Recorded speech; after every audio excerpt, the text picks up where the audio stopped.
Assalamualaikum warahmatullahi wabarakatuh, sahabat Radar Solo TV. Masih di program Bincang Tokoh.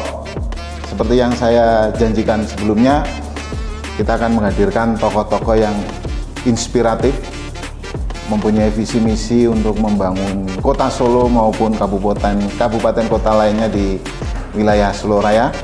Dan kali ini tamu yang kita undang tidak kalah spesialnya, masih muda, single, energik. Kita sapa langsung Mbak Sekar Tanjung. Apa kabar Mbak Sekar? Halo Pak Wi, alhamdulillah baik. Halo teman-teman semuanya. Tadi sahabat Radar Solo TV. Sahabat ya? Radar TV. Halo sahabat Radar Solo TV, salam kenal, aku Sekar Tanjung. Oke ya. Mbak Sekar ini mulai pemilu kemarin sudah sibuk ya Mbak Sekar ya. Pemilu 2004 kemarin beliau ikut dalam Pileg dan alhamdulillah dinyatakan terpilih ya Mbak Sekar? Alhamdulillah dari Partai Golkar. Mbak Sekar juga sebagai Ketua DPD 2 Partai Golkar Solo ya? Betul. Politiknya luar biasa, sekolahnya dulu di Boston. Nah yang menarik ini kemarin saya browsing itu Mbak Sekar waktu usia berapa ya? 3 tahun kalau nggak salah ya. Beliau ini sempat menghadiri deklarasi bisa cerita deklarasi Partai Golkar atau apa itu Mbak? Deklarasi Golkar menjadi partai Pak Wi, itu di GBK saat itu. Jakarta ya? Di Jakarta. Itu bagaimana ceritanya, digendong bapak gitu? Ya ini Mbak Sekar ini putri dari salah seorang politisi senior di tanah air, Bapak Akbar Tanjung ya. Gimana ceritanya, gimana tuh Mbak Sekar itu? Teknisnya sebetulnya saya nggak terlalu inget ya Pak. Oh iya, umur masih kecil ya? Teknisnya saya saat itu umur 3 tahun. 3 tahun. Tapi bukti daripada kehadiran saya di situ adalah memang ada fotonya.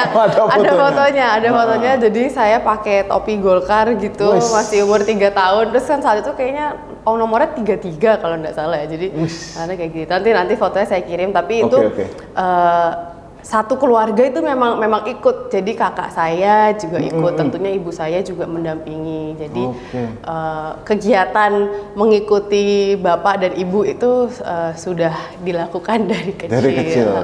Berarti sudah akrab dengan gerakan-gerakan politik. Dan Mbak Sekar ini kalau nggak salah saudaranya semua perempuan ya? Iya, saya perempuan semua.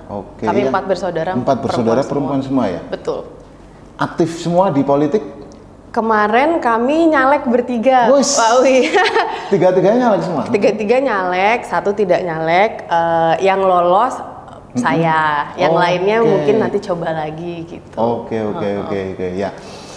Sahabat Radar Solo TV, Mbak Sekar ini setelah lolos dari Pileg kemarin, sekarang sudah mau ancang-ancang untuk ikut kontestasi di Pilkada Kota Solo November mendatang ya Mbak Sekar. Insya Allah. Lah menariknya di sini ini baru kali ini ada, kalau pilkada sebelumnya nggak ada calon perempuan Mbak Sekar ya. Sekarang ini kalau nggak salah ada tiga kandidat lah, salah satunya Mbak Sekar ini. Perempuan tapi kok nyalon, ini kan agak berat ini Mbak Sekar. Kenapa? Apa yang mendorong Mbak Sekar sudah menjadi anggota dewan terus ingin meloncat lagi menjadi wali kota, bakal calon wali kota? Apa itu yang menginspirasi, apa itu yang memotivasinya? Kalau saya pada prinsipnya merasa Pak Wi bahwa anak muda itu ketika ada kesempatan kita harus berani mengambil resiko dan mengambil kesempatan itu dalam lini apapun ya Pak Wi, baik itu ya mungkin saya dalam konteks ini maju baca kada gitu, tapi dalam konteks apapun pesan yang ingin saya sampaikan adalah kita sebagai anak muda, perempuan ataupun laki-laki, kalau kesempatannya ada, kita punya kapasitasnya, insya Allah kita punya kemauannya, punya supportnya, ya kita ambil peran itu sehingga kita pun juga bisa menjadi elemen masyarakat yang strategis untuk ikut menentukan masa depan tuh akan kayak apa sih gitu. Toh kami juga yang muda-muda yang nanti insya Allah akan hidup di masa depan itu, gitu kan Pak Wi. Iya betul. Jadi itu mungkin semangat yang mendasari saya. Nanti hasilnya seperti apa ya walau alam gitu. Tapi itulah yang jadi salah satu dorongan besarnya di situ. Oke.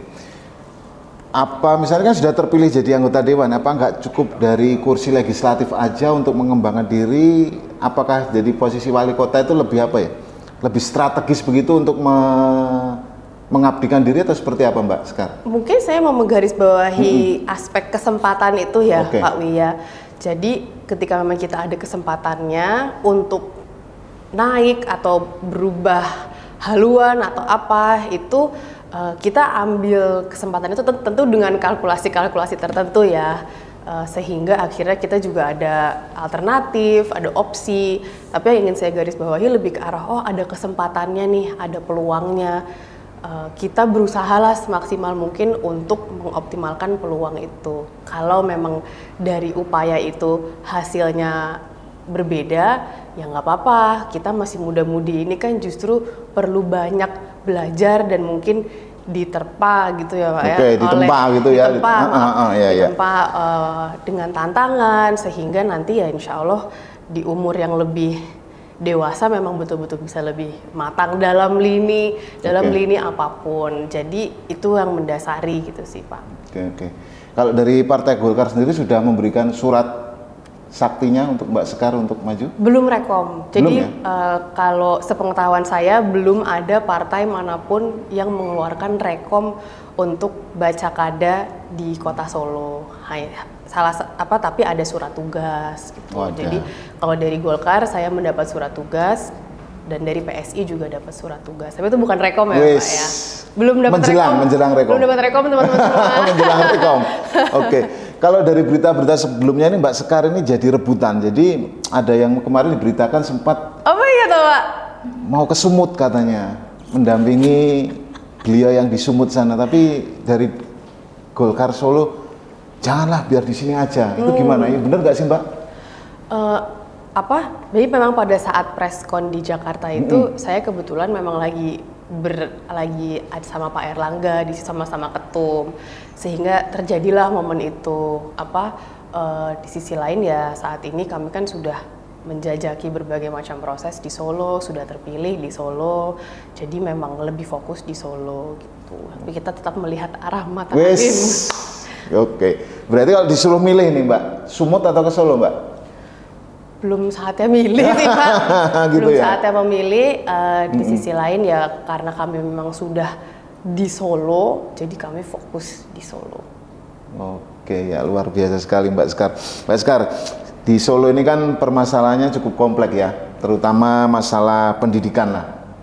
Kita tahu bahwa di Solo itu mulai dari SD sampai perguruan tinggi sudah tersedia di Solo inilah. Tinggal bagaimana mengoptimalkan sarana prasarana pendidikan ini yang sudah baik ini, bagaimana untuk mencetak SDM yang berkualitas begitu Mbak Sekar. Pengalaman ini Mbak Sekar dari Boston dulu, yang belum ada di Solo ini apa sih dari sistem pendidikannya kalau dibandingkan di Boston? Oh di Boston tuh nggak usah nggak ada PR misalnya seperti itu ya kan? Tetap ada PR ya? Oh tetap ada PR ya? Tapi tetap ada PR. Oh tetap ada PR ternyata, saya kira nggak ada. Tetap ada PR, tetap ada ulangan, gitu tetap ya? Ada ujian, dimarahin guru tetap ada. Tetap ada ya? Nah kira-kira nanti pendidikan di Solo dengan pengalamannya dari Boston ini apa yang menarik? Wah kira-kira Solo ini kalau diterapkan seperti ini bagus ini, apa Mbak Sekar? Ada yang ingin unek-uneknya apa yang greget gitu, pendidikan tuh harus gini loh seharusnya gitu. Mungkin pendidikan, kalau saya mungkin berangkat dari pengalaman di Amerika dulu ya Pak Wia, bahwa satu hal, tapi ini kuliah ya Pak. Saya tidak SMP saya tidak SMP dan SMA di sana, jadi dalam konteks ini mungkin akan lebih banyak ngomongin perguruan tinggi. Bahwa satu hal yang saat itu saya alami dan sangat bermanfaat bagi saya adalah bahwa jam belajar di kelas itu saya maksimal satu hari itu 4 jam. Itu maksimal. Satu hari 4 jam? Maksimal. Itu sudah bisa terdiri dari 3 kelas sendiri, sehingga satu kelas itu rata-rata 1 jam. Tapi itu untuk jurusan saya ya Pak ya. Oh, ya. Kalau misalnya okay. Mungkin jurusan lain agak berbeda. Saya kebetulan kemarin pendidikannya itu jurnalistik. Oh, jurnalistik. Ya, jadi biasanya saya ngewawancara ini. Sekarang gantian wawancara. Ya. Dan di situ karena waktu belajar di kelasnya itu tidak terlalu banyak, sehingga kesempatan untuk mengasah pengalaman di di dunia nyata gitu, di dunia profesional itu jadi jauh lebih banyak, sehingga ketika kami lulus itu sudah punya portfolio yang mumpuni ketika ditanya oleh calon pemberi kerja gitu ya Pak ya, skill sets-nya ada di mana, expertise-nya ada di mana, itu sudah terbangun portfolio ini gitu, sehingga itu membuat kami jadi lebih jejak lah dalam masuk ke dunia kerja. Itu yang saya juga berusaha untuk selalu sampaikan di forum-forum, khususnya forum-forum anak muda, bahwa sangat penting untuk kita itu membangun portfolio, ngasah skill di luar begitu ya. Betul, dan membangun ya Pak Wi, membangun dia portfolio itu, karya kita tuh apa, kita bisanya di mana, sehingga dalam konteks mencari pekerjaan atau misalnya mau mencari peluang lain, meningkatkan kapasitas atau memperluas jaringan, itu kita udah ada barang yang dibawa nih gitu kan Pak. Jadi itu sih yang saya berusaha untuk tekankan dan juga dorong ke teman-teman muda-mudi, dan harapannya kalau memang nanti dalam posisi apapun ya, nanti sebagai anggota DPRD ataupun kita naik lagi, itu bisa menjadi salah satu program atau wacana yang kita kedepankan. Nah di sisi lain itu kan tingkatannya berarti ke menteri ya Pak gitu ya, untuk mengubah sistem itu. Jadi ya kami kawal yang kami bisa kawal dari Solo, tapi selama kami turun ke lapangan itu sebenarnya salah satu isu yang muncul kalau misalnya di ranah pendidikan itu sebetulnya adalah mungkin kurangnya akses ke pendidikan negeri. Baik itu yang saya sering dengar itu di tingkat PAUD dan juga di tingkat SMA. Tapi ini baru masukan-masukan yang saya dapat di lapangan ya Pak ya, teman-teman semua ya. Belum kami kaji, belum kami analisa lagi gitu. Jadi saat ini kami memang masih dalam proses untuk meresap dulu nih apa sih yang menjadi kendala-kendala yang ada di tengah-tengah masyarakat. Nanti mungkin kalau memang nanti dicalonkan, amin gitu loh, insya Allah sudah bisa ada gagasan yang lebih konkret dan realistis lagi gitu. Tapi itulah beberapa isu yang kami dapatkan. Oke. Kalau saya 4 jam sehari berarti pulang pagi, kalau biasanya kan sekolah kan 4 jam, sisanya buat mancing, buat layangan begitu ya. Mungkin dari kedisiplinannya juga harus dibentuk juga ya Mbak Sekar ya. Iya, salah satunya itu. Kalau dulu saya itu Pak Wi, jadi mulai semester 1 itu saya sudah magang. Magang kerja? Kadang dibayar, kadang enggak, tapi saya sudah mencari kesempatan di luar kelas untuk ya mengasah keterampilan sebagai jurnalis saat itu gitu. Sehingga ketika kami lulus kuliah itu saya sudah ada pengalaman bekerja, dibayar ataupun tidak dibayar.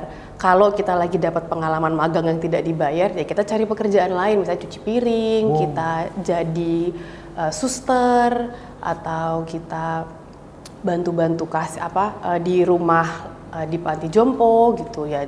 Kalau di magang yang nggak dibayar ya cari tempat lain yang dibayar. Itu nggak gengsi gitu, Mbak? Oh, gengsi nama Pak? Ya gengsi, wah ini aku anak pejabat misalnya di Amerika kok cuci piring. Di Amerika kan kita bukan anak pejabat Pak. Gitu ya? Iya. Oke ya. Itu pesan menarik dari Mbak Sekar. Jadi kalau sekarang kan kuliah pulang gitu Mbak Sekar ya. Sedangkan materi di bangku perkuliahan itu terlalu padat begitu ya. Jadi mungkin di sini kan lama ya Pak ya. Iya, saya kalau ngobrol sama teman-teman yang kuliah di sini biasanya satu hari di kelas tuh bisa 7 jam, bisa 6 jam. Jadi untuk mungkin punya pengalaman di luar ruang kelas yang banyak, akhirnya juga udah capek gitu kan Pak. Ya bisa dipahami lah gitu, sehingga ya itu perbedaan yang cukup kontras. Ya itu, jadi ini pesan dari Mbak Sekar biar mengasah skill, jadi nggak cuma nongkrong ngopi begitu Mbak ya, tapi ada sharing atau mengasah kemampuan lah. Kalau pas nongkrong itu akhirnya ngobrolin tentang project ke depan, itu habis ini kita mau mengkaryakan apa ya, itu juga menarik gitu kan Mbak. Bukan gibah gitu ya Mbak ya? Diselip-selipin gitu kan. Boleh ya, gibah tetap nggak ditinggal. Sifat manusiawi gitu ya. Iya. Curhat. Betul. Mbak Sekar, di Solo ini kan pembangunan transportasi maupun infrastruktur lainnya sudah begitu pesatnya ya di bawah kepemimpinan Mas Gibran ini ya. seiring waktu ini juga dari pesatnya pembangunan juga berdampak pada ya salah satunya mungkin kemacetan dan mungkin ada penataan ruang-ruang yang masih terkesan kumuh begitu Mbak Sekar. Lah untuk transportasi dan tata ruang ini gagasannya Mbak Sekar kira-kira apa nih Mbak Sekar untuk biar Solo itu kan dikenal Solo berseri kalau nggak salah ya. Itu seperti apa biar Solo ini sebagai kota yang paling nyaman ini biar lebih nyaman lagi. Biar begitu. lebih nyaman lagi. Iya. Jadi saya mungkin beberapa pekan yang lalu itu pernah upload konten Pak Wi, menjawab sebetulnya pertanyaan seseorang lewat medsos yang menyampaikan kenapa sih di Solo kok makin panas gitu, ini apa nih gitu. Saya upload terus yang komen ternyata banyak sekali gitu, karena saya di captionnya saya tulis coba teman-teman kira-kira solusi apa ya yang bisa kita yang bisa kita lahirkan gitu agar Solo nggak terlalu panas gitu. Dan ternyata selain netizen ini memberikan solusi, tentu juga memberikan sedikit komplain gitu kan Pak. Salah satunya adalah ya tentang kemacetan dan tiba-tiba nih dalam kurun waktu 1-2 tahun ke belakang ini semakin ramai sekali kota Solo. Nah, ini kan isu urbanisasi kalau saya bilang ya Pak ya, bahwa Solo itu berkembang menjadi kota metropolitan, kota yang lebih besar, dan inilah isu-isu yang memang sering dialami oleh kota ketika suatu daerah ketika kita lagi transisi dari mungkin sebelumnya suburban atau desa atau kota satelit itu malah jadi kota utama. Nah, mungkin seperti apa gagasannya, saya ingin bisa kita itu punya sarana transportasi umum yang lebih mumpuni dan juga mungkin mengatur kembali alur lalu lintas itu seperti apa, kontraflow-nya di mana ini. Itu mungkin satu hal yang low hanging fruit gitu ya Pak ya, yang bisa kita laksanakan, karena kan mungkin sekarang arusnya sudah jadi lebih padat gitu. Nah, di sisi lain memang ini menjadi ya isu buat kita semua lah gitu kan Pak, gimana caranya bisa mengurangi kemacetan walaupun juga memang lagi ada pembangunan. Nah, di sisi lain memang inilah yang kadang perlu kita alami gitu. Mungkin ketika nanti pembangunannya semua udah selesai, akhirnya kita bisa melihat denah kota yang lebih jelas untuk bisa memperlancar lalu lintas, mungkin salah satunya kayak gitu. Oke, mantap sekali. Terus Mbak Sekar juga aktif di berbagai kegiatan sosial ya, ada punya komunitas sendiri Mbak Sekar ya? Komunitas anak-anak muda, jadi Mbak Sekar ini menggandeng atau menghimpun anak-anak muda untuk melakukan sesuatu. Apa itu namanya komunitasnya tuh Mbak? Jadi kami ada organisasi sosial namanya Kisah Kasih. Kisah Kasih. Pak Wi, itu salah satunya yang sebetulnya sudah kami lakukan dari zaman COVID. Oke. Utamanya adalah untuk misinya itu untuk bisa meningkatkan kecintaan membaca di kalangan anak-anak dan ibu-ibu di tingkat akar rumput. Jadi biasanya kami kerjasama sama tingkat RT, tingkat RW untuk memberikan kegiatan-kegiatan yang menyenangkan yang berhubungan dengan membaca gitu. Dan rata-rata itu relawannya penggeraknya anak-anak muda. Tapi kami terbuka untuk semua umur, teman-teman gitu ya. Kalau misalnya di sini ada yang lebih senior mau ikut juga boleh banget. Oke. Gitu. Bisa follow Instagramnya @kisahkasih_org di situ. Oke, mantap sekali. Terus Mbak Sekar ketika menjalankan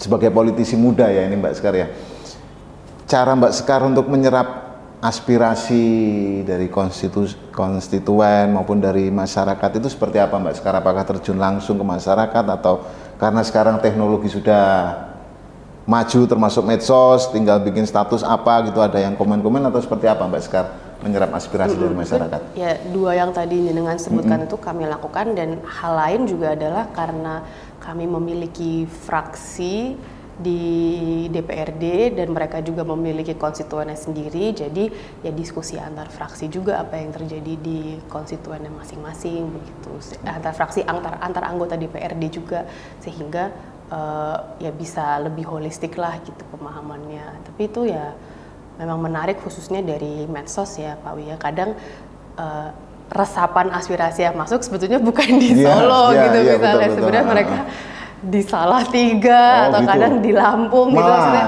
Karena kan medsos kita menjangkau mana-mana. Jadi kadang itu juga menarik karena menjadi perbandingan perbandingan juga, kita membandingkan masalah tapi juga bisa membandingkan solusi gitu. Pinter-pinternya kita aja mau mendapatkan aspirasinya dari mana.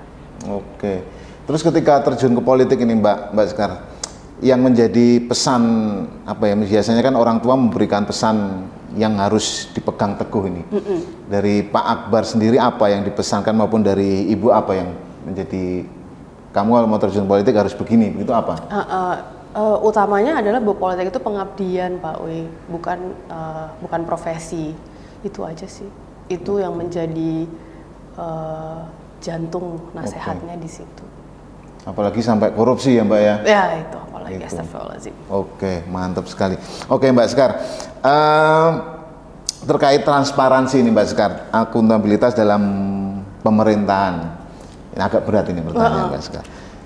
Udah, gitu. Kalau nantinya dipercaya masyarakat Kota Solo untuk memimpin Kota Solo ini Mbak Sekar, amin gitu loh Mbak Sekar. Sekar. Bismillahirrahmanirrahim. Bagaimana untuk menjaga transparansi baik pengelolaan keuangan dan sebagainya, apa yang, karena sekarang program-program dari Pemkot juga sudah banyak ya, beberapa kali juga meraih WTP ini, untuk mempertahankan itu apa yang akan dilakukan Mbak Sekar? Yang memang sudah dilakukan sekarang kan selalu ada laporan ke DPRD kan Pak, dari wali kota, wakil wali kota, untuk mempertanggungjawabkan nih anggarannya yang dipakai apa aja sih gitu. Mungkin salah satu cara low hanging fruitnya adalah yaitu kita siarkan aja. Mungkin bisa kita siarkan atau kita laporkan. Kayak kalau di DPR RI kan kalau lagi sidang apa gitu kan ada siarannya kan Pak? Betul, live itu ya. Live.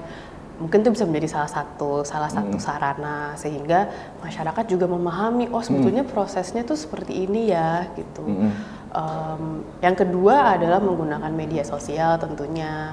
Jadi ya mungkin itu beberapa hal yang bisa kita implementasikan kali Pak. Mungkin nanti kalau memang seandainya jadi gitu ya baru kelihatan nih sebenarnya intrik-intriknya itu ada di mana sih gitu, dan ruang-ruang apa yang kita memang betul-betul bisa sampaikan ke publik, karena ya mungkin bisa kita pahami juga ada beberapa isu-isu yang strategis mungkin atau berhubungan dengan keamanan dan ketahanan yang sekiranya diketahui oleh beberapa orang saja gitu ya. Saya juga nggak tahu sih di sana seperti apa, belum tahu gitu. Tapi alhamdulillahnya anggota DPRD Golkar itu saya sering soan, sering ngobrol, jadi dikasih insights. Oh nanti kayak gini Mbak, ini gitu ya. Kan kita kemarin mau jadi anggota DPRD juga belajar dulu sama mereka gitu Pak Uy.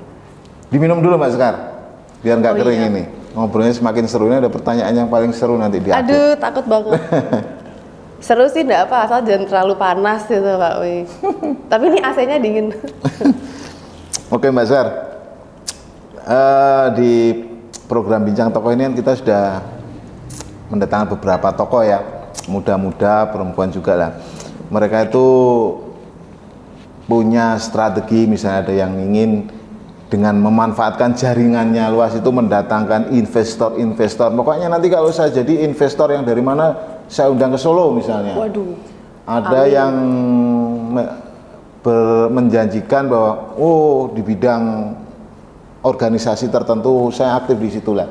Mbak Sekar ini apa yang ditawarkan sebagai pembeda?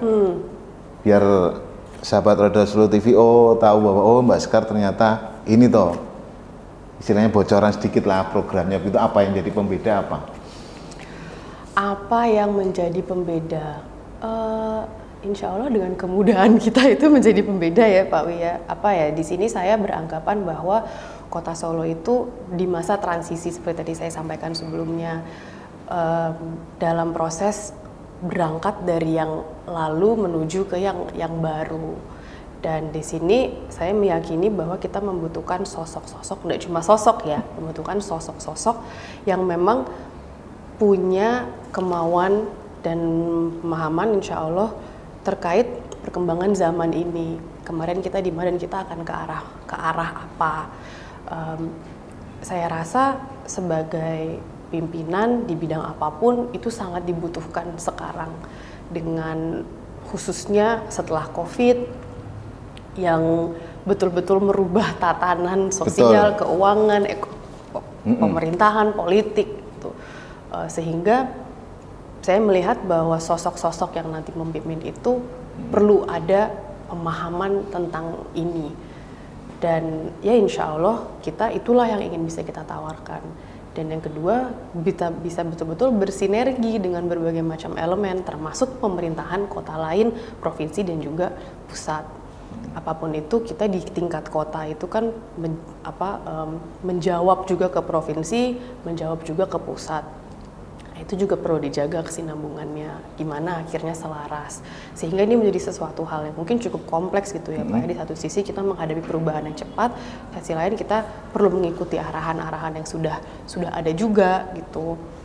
Dari situasi makro ini, ya harapannya kita bisa menjadi salah satu sosok yang ikut mengawal itu dengan sebuah pemahaman bahwa ada hal-hal yang memang perlu kita pertahankan.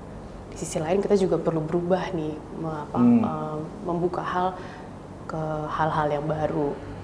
Itulah yang saya harap saya bisa tawarkan. Dan tadi kenapa saya garis bawahi sosok-sosok, bukan hanya sosok, karena itu tidak bisa kita lakukan hanya dengan satu pemimpin, hanya dengan AD1, hanya dengan AD2, hanya dengan 45 anggota DPRD-nya gitu ya. Semua itu harus menjalin kolaborasi yang baik. Jadi iklim kerjasamanya juga perlu baik. Gitu. Oke, ya berarti harus ada sinergi begitu ya. Terus tantangannya Mbak Sekar, ini menurut Mbak Sekar apa tantangan terbesar dari banyak kalau tantangannya menjadikan Solo lebih wow begitu, apa tantangannya Mbak Sekar? Kayaknya banyak sih, banyak ya? Tantangannya banyak sekali. Untuk bisa kita kristalkan ke hanya satu hal kayaknya agak sulit gitu ya. Pak ya, dan makanya tadi saya sampaikan bahwa kebutuhan sinergi ini menjadi sangat penting karena sebetulnya dari berbagai elemen pun juga ada tantangan-tantangannya sendiri. Kalau saya melihatnya tantangan yang berbeda di saat ini dibanding mungkin dengan periode-periode kepemimpinan sebelumnya adalah ya perubahan yang begitu cepat itu, Pak. Jadi itu bagi saya permasalahan yang sangat kontemporer. Mungkin periode sebelum-sebelumnya lagi belum mengalami perubahan dunia yang sebegini cepat. Apa yang terjadi di Rusia, perang Rusia-Ukraina itu sangat berdampak dengan harga bahan pokok kita di sini. Tapi kan kalau kita ketemu sama ibu-ibu di pasar, kita nggak bisa bilang, oh karena Rusia lagi perang gitu. Oh iya toh gitu kan. Oh ini gimana gitu. Jadi itu juga unik gitu Pak, tantangan-tantangan seperti itu. Oke. Terus nih kota Solo ini kan sedikit banyak tetap membutuhkan koordinasi dengan pemerintah provinsi maupun pemerintah pusat ini Mbak Sekar. Terutama menyangkut pencairan dana-dana pembangunan dan sebagainya. Nah, nanti terobosan apa yang dicita-citakan Mbak Sekar ini untuk biar hubungan antara Pemkot Solo, Pemprov Jateng dan pemerintah pusat ini bisa tetap harmonis ini, karena kalau nggak harmonis ini kan ya menjalankan pemerintahnya kurang smooth begitu. Apa kiatnya dari Mbak Sekar menjaga harmonis biar tetap harmonis apa antara Pemkot, Pemprov dan pemerintah pusat? Menjadi orang baik. Jadi orang baik ya. Itu harus jujur ya gitu ya. Insya Allah. Oke ya. Jadi harus terbuka dan transparan itu tadi Mbak Sekar ya. Siap. Terus untuk generasi muda ini Mbak Sekar, karena pemilih pemula ini kan cukup mendominasi ya. Mungkin di pilkada nanti kemarin juga ada yang bilang bahwa pemilih pula ini banyak, tapi ketika harinya nyoblos mereka tuh nggak nyoblos. Gitu. Mereka hanya keluar-keluar atau hanya galak di media sosial, tapi ketika hari nyoblos ada yang bilang malah tidur begitu. Berarti kita harus memperkeras suara azan nanti. Gitu ya. Anak-anak bangun pas subuh ya. Kalau yang mungkin tidak sholat karena bukan beragama Islam, paling nggak bangun membantu orang tuanya nyapu. Terus di situ kita penuhi dengan kegiatan-kegiatan sehingga jam 7 pas TPS bisa nyoblos ya. Nyoblos kan. Oke. Gitu. Menurut saya sih generasi muda ini kan banyak yang anti politik ya Mbak Sekar ya. Misalnya males lah politik kayak gitu-gitu aja. Nah ini ternyata Mbak Sekar ini salah satu generasi Z juga yang malah aktif di politik. Begitu, apa kiat-kiatnya biar yang muda-muda ini juga terbangun begitu Mbak Sekar, bahwa mereka tidak buta politik, karena semuanya ini kan tergantung politik ya, baik kebijakan nanti apa-apa mahal juga berkaitan dengan keputusan politik, sembako mahal, apa-apa mahal, seperti itulah. Biar mereka yang muda-muda ini melek politik tuh gimana sih Mbak? Apa harus baca terus atau seperti apa? Kalau dari Mbak Sekar sendiri? Mungkin dalam konteks ini saya ingin menyampaikan bahwa dari kacamata saya sebetulnya anak muda itu justru sangat kritis terhadap situasi politik, didukung oleh adanya medsos dan kedekatan interaksi antara tokoh-tokoh politik gitu ya Pak ya, yang ingin saya ajak itu justru adalah memberikan penyadaran kepada teman-teman anak muda dan juga meyakinkan teman-teman anak muda itu bahwa kalau teman-teman nyoblos itu insya Allah akan ada perbedaannya. Oke. Karena kalau yang saya lihat keresahan yang terjadi di anak muda adalah bukan apatis terhadap isu politik atau apatis terhadap tokoh politik atau apatis terhadap proses politik, tapi mungkin keresahan Pak Wi bahwa ya nyoblos gak nyoblos ya podo wae gitu. Padahal itu gak seperti itu ya Mas Sekar ya? Saya meyakini bahwa tidak seperti itu. Di sisi lain memang kami coba berusaha untuk menyampaikan kepada anak muda di forum-forum khususnya adalah bahwa politik itu juga sebetulnya alat. Apa yang keluar dari alat itu, baik itu manfaat ataupun mudarat, itu tergantung yang pakai alatnya, tergantung politisinya misalnya. Jadi teman-teman itu dengan kekritisan yang sekarang itu ya kita kawal lah orang-orang yang sudah kita pilih. Dengan adanya medsos itu kan harusnya juga membantu pengawalannya gitu kan Pak. Jadi itu satu hal yang saya coba untuk sampaikan. Dan terbuka juga dengan masukan-masukan dari teman-teman, baik itu di medsos maupun di lapangan. Tentu kita sebagai tokoh politik juga tidak bisa sempurna gitu ya Pak ya, tapi kita berusaha untuk merespon sebaik mungkin apa sih yang menjadi keresahan masyarakat gitu. Tapi kalau saya ngeliatnya sebetulnya masyarakat itu, maksudnya anak muda itu lebih ke arah resah mungkin ya, resah. Kalau nyoblos terus apa pengaruhnya gitu. Jadi aku nyoblos nggak nyoblos ya tetap seperti ini gitu ya. Misalnya jadi ya ini bukan sesuatu yang bisa kami lakukan satu orang gitu kan Pak. Jadi semoga juga lebih banyak lagi anak muda yang masuk politik, anak muda yang berkapasitas, insya Allah anak muda yang memang betul mau mengabdi, mau melayani, sehingga akhirnya iklim politik kita pun juga bisa jadi lebih baik. Dan semoga juga partai-partai mau ketemu di tengah sama anak-anak muda ini. Kayak saya selaku ketua partai di tingkat kota selalu berusaha untuk mencari kiat-kiat bisa mendekatkan institusi kepada anak-anak muda dan pemilih konstituen dan konstituen-konstituen yang lain gitu. Yaitu tantangan yang memang kita alami gitu sih Pak. Dan menurut saya itu proses belajar dan proses trial and error yang mungkin tidak akan pernah berhenti gitu. Kalau waktu di Boston dulu sempat ngalami juga pemilu di Amerika sana, Mbak? Alhamdulillah pernah, Pak. Oh, jadi tahun 2014 tahun 2014 kalau di Amerika tuh pemilunya terjadwal dengan sangat rapi. Oh, gitu. Setiap 2 tahun itu ada pemilihan. Ada general election itu yang memilih presiden, dan ada juga midterm elections itu yang memilih presiden dan juga pilkadanya dan juga anggota DPRD-nya. Kalau midterm elections itu pemilihan yang lain dilakukan tapi tidak ada pemilihan presiden. Terjadi setiap 2 tahun dan nyoblosnya itu pasti di hari Selasa pertama di bulan November. Gitu. Sudah di jadwal Selasa. Jadi itu kita baru selesai nyoblos di tahun ini tuh udah tahu 2 tahun lagi kita akan nyoblos lagi di hari Selasa pertama di bulan November. Jadi saya mengalami pemilu 2 kali di tahun 2014, 3 kali, 2 kali, 2014 waktu saya pertama kali masuk, itu saya sudah magang di koran kampus Pak Wi, jadi ikut membantu meliput prosesi itu di tingkat kota di Boston.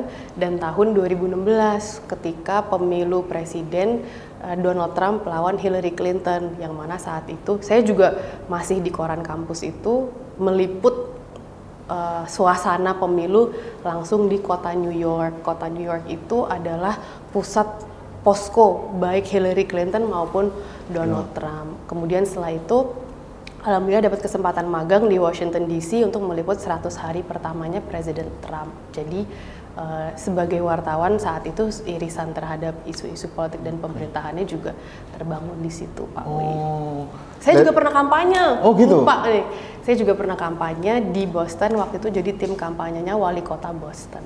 Oh, jadi tim suksesnya juga di sana. Jadi tim sukses. Oke. Gitu. Kalau di sana bisa tim pemenangan. Oh gitu ya, tim pemenangan.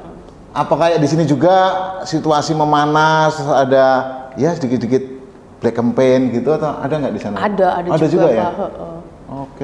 Yang anak-anak mudanya gimana Mbak di sana? Saya saat juga itu timnya tuh justru lebih banyak anak mudanya daripada orang-orang yang lebih senior saat itu. Jadi sangat aktif gitu. Dan satu hal yang menarik yang tidak ada di sini adalah partai di Amerika itu memiliki cabang di kampus-kampus, Pak Wi. Oh, masuk kampus?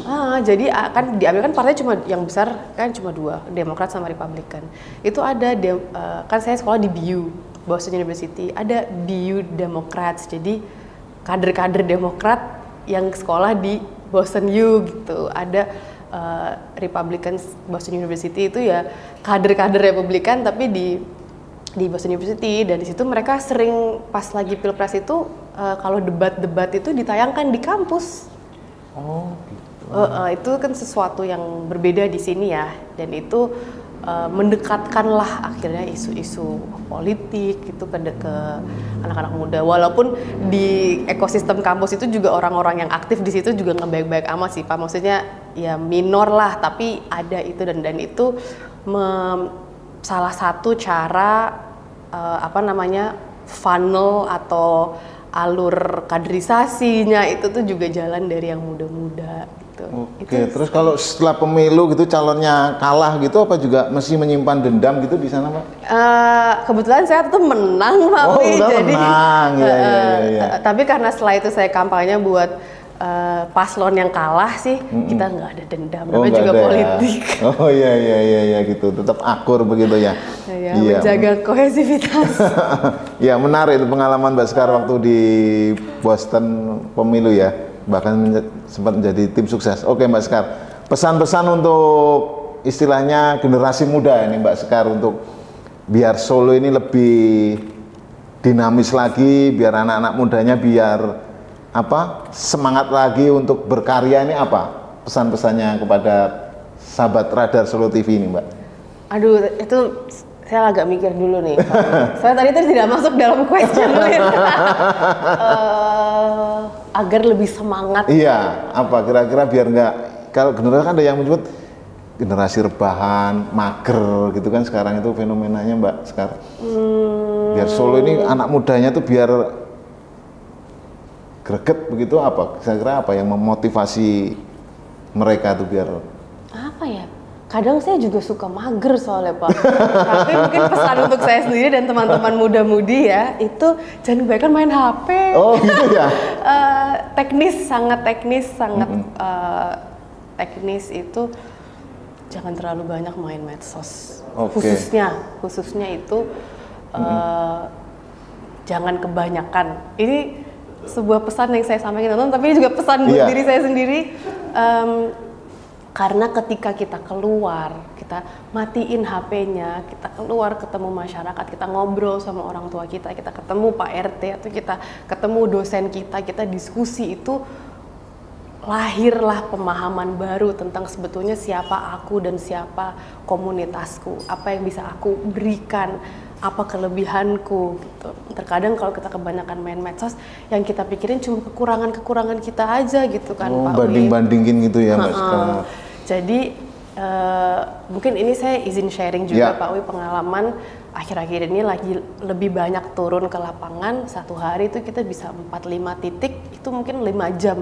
Dan 5 jam itu saya nggak pegang HP. Dan itu dampaknya bagi kesehatan mental saya sendiri, gitu ya?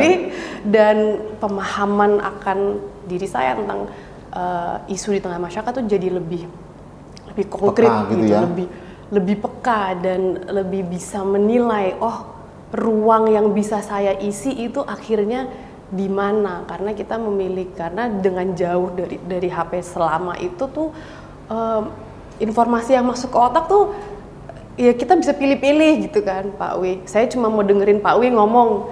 Kalau kita main HP kelamaan kan lagi buka email dari Pak Wi sebagai bos, lagi kasih saran gini, muncul notifikasi Instagram, muncul tiba-tiba telepon dari pacar atau apa gitu, tiba-tiba muncul lagi alarm. Jadi dalam 1 menit itu kita memproses 5 informasi, baca email, lihat notif apa gitu kan Pak. Dan itu membuat otak kita dan mungkin hati kita jadi sering bergejolak. Jadi pesan untuk teman-teman yang muda-mudi tadi ya, kata Pak Wi, dan ini juga note to self itu jangan terlalu banyak main medsos dan perbanyak interaksi real bersama orang-orang di sekeliling kita. Dengan begitu kita jadi memahami teman-teman sebagai anak muda, kita tuh bisa berperan di mana dengan kesempatan dan dengan apa yang kita punya gitu. Mungkin itu pesan saya Pak. Ya. Itu 5 jam atau bisa segitu ya, bisa berinteraksi banyak, apalagi kalau seharian nggak pegang HP begitu, ini menjadi tantangan mungkin Mbak. Itu jadi tantangan karena akhirnya orang kayak biar tau Mbak Sekar kayak gitu. Coba. Tapi ya mungkin dicoba itu. sehari nggak pakai HP begitu, bisa coba tuh Mbak Sekar, nanti coba. Paling-paling besok langsung di surat peringatan begitu ya. Koordinasi dulu teman-teman dengan atasan, dengan orang-orang yang mungkin penting, tapi intinya adalah alokasikanlah waktu. Untuk main HP itu betul-betul dialokasikan gitu. Untuk kerja itu kita alokasikan. Sekarang sudah banyak cara-cara untuk notifikasi itu nggak asal muncul gitu kan Pak. Ini teknis banget sih, tapi bagi saya ini sangat menentukan berapa lama kita main HP scrolling itu bisa mempengaruhi banget situasi mental, kebatinan kita, yang akhirnya mempengaruhi juga performa kita di pekerjaan, performa kita bersama keluarga, pasangan, dan lain-lain. Jadi itulah teman-teman. Oke, luar biasa sekali ini. Ngobrol-ngobrol soal pasangan ini Mbak Sekar. Aduh, gimana nih ini Pak Wi? Ada pasangan mungkin protes gitu, ngapain sih kamu repot-repot ke politik, capek-capek keliling begitu nggak? Ada protes gitu nggak? Aku loh nggak pernah di WA sekarang gitu misalnya. Alhamdulillah tidak diprotes. Oh gitu ya, aman berarti ya? Alhamdulillah aman karena kita mencoba untuk memilih pasangan yang juga punya visi misi. Oh gitu, politisi juga? Itu nanti aja Pak, nanti aja ya? Di sini. Oke, tapi tetap sampai senyum-senyum nih mas-masnya. Tapi tetap mendukung ya? Insya Allah, kita cari yang mendukung dong. Oke, sefrekuensi begitu ya? Iya. Oke, ya itu tadi obrolan kita yang seru sekali dengan Mbak Sekar. Ini kalau dilanjutin bisa sampai besok. Terima kasih Mbak Sekar atas kehadirannya di Radar Solo TV. Itu tadi profil singkat tentang Mbak Sekar Tanjung yang bersiap untuk kontestasi di Pilkada Kota Solo 2024. Kita lihat nanti hasilnya seperti apa. Tentunya kalau ke depan bisa kita ngobrol-ngobrol lagi yang lebih intens lagi ya Mbak Sekar. Siap. Menunggu rekomendasi dari parpol. Siap. Oke ya. Oke, sekian sahabat Radar Solo TV. Terima kasih. Assalamualaikum warahmatullahi wabarakatuh. Sampai ketemu dengan tokoh-tokoh lainnya. Semangat.